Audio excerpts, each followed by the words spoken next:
So good to join all of you today. Just before I begin, I just want to make you aware that these are available for distribution at the distribution table, and it's a legal overview of the Bill C-37 legislation. Because I'm concerned about this legislation. I see it as another attempt by the Carney Liberal government to erode Indigenous rights while trying to disguise it as progress, a rapid erosion of Indigenous rights that's been affirmed by Amnesty International of the current Carney government. Because we know without clean water, there's no health, there's no dignity, no sovereignty, no future. Access to clean water is not a privilege to be handed out by governments. It is a fundamental human right protected under international law and confirmed in the United Nations Declaration on the Rights of Indigenous Peoples, particularly Article 25, which confirms the right of Indigenous peoples to maintain and strengthen their distinctive spiritual relationship with their traditionally owned or used lands, territories, waters, and coastal seas, something the Liberal government, an article that the Liberal government conveniently left out in this legislation. And let us not forget that the only reason this bill exists is because First Nations were forced to sue the federal government for their failure to uphold the human right to ensure clean, safe drinking water on reserve. So, as was mentioned, even the historic announcement, court-ordered announcement by the Liberal government falls billions of dollars short of actually eradicating the crisis of contaminated waters in communities. And I'd like to add the federal government found $25 billion through debt financing to finance a sovereign wealth fund to line the pockets of corporations. Certainly they could have the same creativity to find the resources to end water boil advisories and the contamination of waters once and for all. Bill C-37 denies First Nations the tools needed to guarantee safe water by limiting our jurisdiction to protect water's sources to only on reserve. But as we know, waters does not stop at the reserve boundary, and in fact, some reserves have no water within the reserve boundary. Water flows, and it moves through watersheds, across territories, and through lands where a treaty and Aboriginal title exist. However, Bill C-7 does not respect Aboriginal treaty title or Aboriginal treaty lands by defining First Nations lands as, in quotes, and this comes directly from the bill, lands of a First Nations that are referred to in Class 24, Section 91 of the Constitution Act of 1867, and includes water and source water on, in, and under those lands. They do not include lands over which Aboriginal title is claimed by a First Nation or confirmed by the courts. This limitation obliges First Nations to negotiate with municipalities, provinces, territories, and the Government of Canada over source water protections outside of the reserve boundary. So are we going to see more crises like we've seen in Neskanjaga or Grassy Narrows or Attawapiskat, whose waters were contaminated as a result of industries that failed to protect the environment that was located outside of Indian Act reserve boundaries? Yes, we will. It is critical that we remind the government that treaty and Aboriginal title are protected under Section 35(1) and Section 35(3) of the Constitution and affirmed in UNDRIP. Our rights extend beyond the boundaries of a reserve and are connected to our lands, territories, waters, and resources.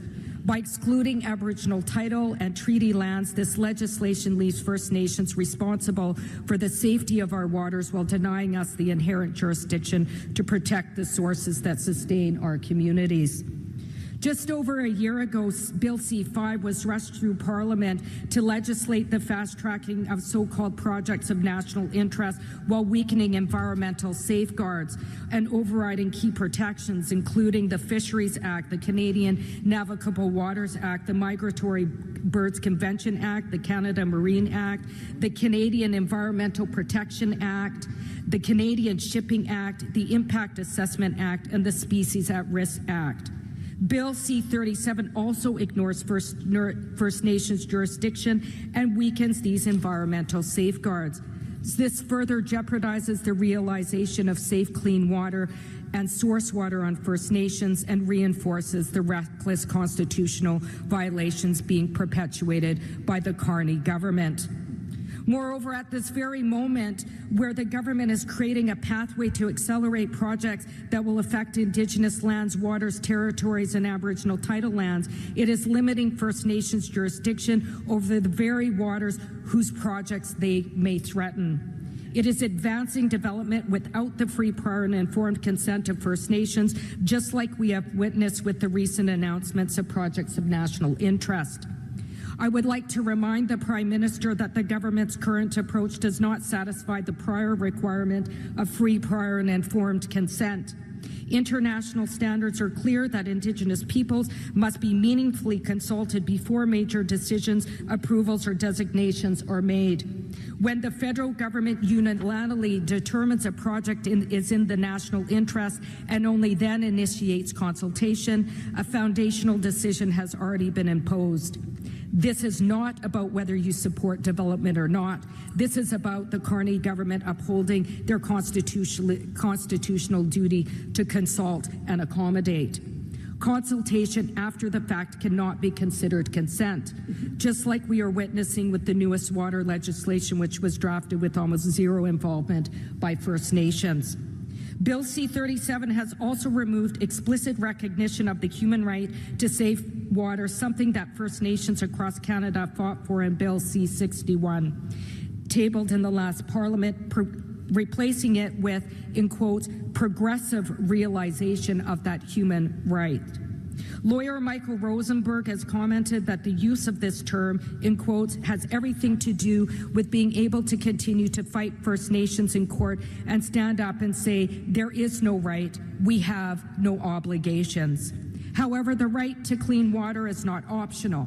The right to clean water is protected under Section 15.1 of the Canadian Charter of Rights and Freedoms and is confirmed in international law.